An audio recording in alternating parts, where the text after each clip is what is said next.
Hello everybody, it's jBrereton with another episode of Dominions 4. This is turn 4 of my game as Kailasa. So let's see what's happened. Got an unexpected event in Pavonia, got a unit that was cursed, which is going to be one of these guys, or maybe this guy? Okay. We managed to get Bernard's Brave Men, which are a very strong independent company, especially for the early era. In later eras, the protection value from their Pliquaras and the Iron Cap is less strong because of the proliferation of crossbows, which reduce the value of that protection by about 70%. But in the early era, there basically aren't any, so they're very, very good. They also have generally good attack and defense stats, and a long weapon, which is very, very helpful. So I'm going to move them over here. Over in Desert Visions, we managed to take the province with minimal losses. Let's just have a quick look. I'm sure you've all seen some expansion battles before in your time. So, lost a few of these Marcata, as intended.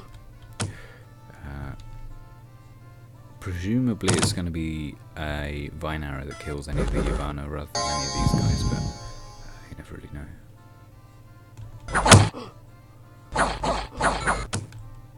Yeah, I think it's going to be probably a Vine Arrow. Right, anyway, so we all know how this is going to go. We lose a couple of guys, and that's about it. Now, I'm in an interesting position here, because unlike a automatically generated map, this map contains regular mountains rather than border mountains. And regular mountains contain some very, very useful and interesting independents that are rarer than hen's teeth in a normal game. So these guys are Onyx Amazons. The Onyx Amazon troops are slightly more heavily armoured than your average Amazon troop. And Nightmares are a recruitable unit with fear, although they have very high encumbrance of, I believe, 15 plus or minus. Well, plus they suffer from temperature changes. They don't have any elemental resist, but they are really quite good. And Nightmares are also sacred, so they would have a very solid amount of survivability due to our Death 9 Bless. It wouldn't see them through a battle if they ended up in negative hit points, because they're not undead, although they do ride undead steeds. But it's worth considering. So what I'm going to do, instead of moving these guys on, which is possibly a slightly questionable move, I'm going to try my damnedest to search here, try and find some stuff, because both Holy and all of these piles of magic often have relatively good sites in terms of astral income. And then I'm going to move together with Bernard's Brave Men and all of these troops as well. And I'm really intent on getting these, because the mages in this province are Death and Earth mages. If there are other proper mountains in the map, that also opens up some other independents, like the Ghana Amazons, which are a blood and fire mage faction. The other really handy thing about the Onyx Amazons is that they have an H2 priest, which would be very, very convenient for leading undead beings.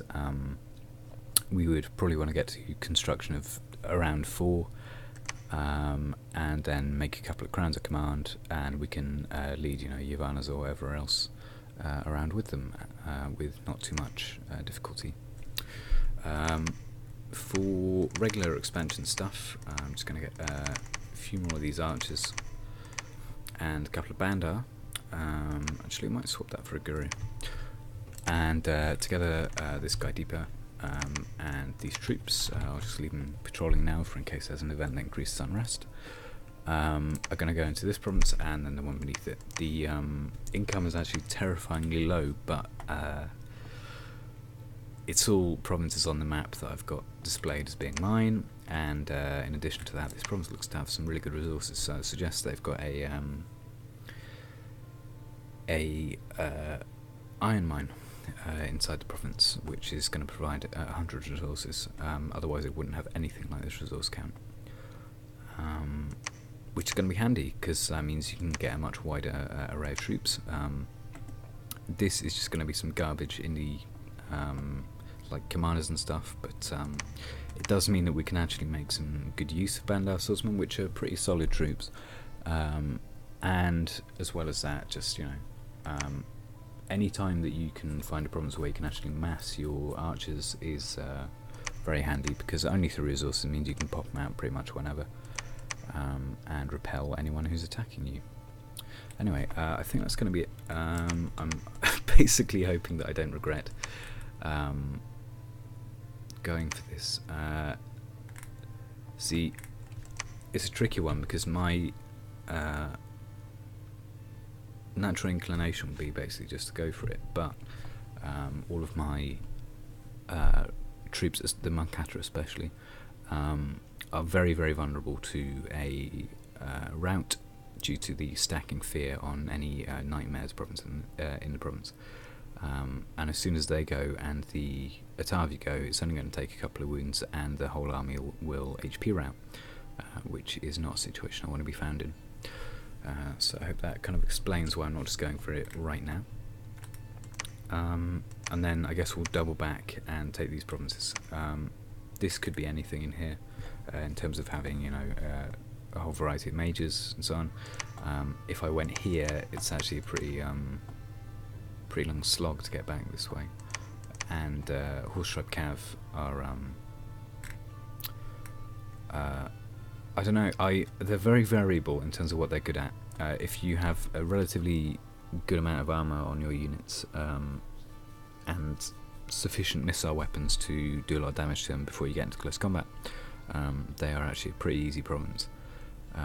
Kind of on par with Deer Tribe or whatever. But if you have an army that's a bit like this one, where you have a handful of elite units that are going to get into actual close combat, their light lances can be surprisingly powerful as a way to take units out. And I don't want to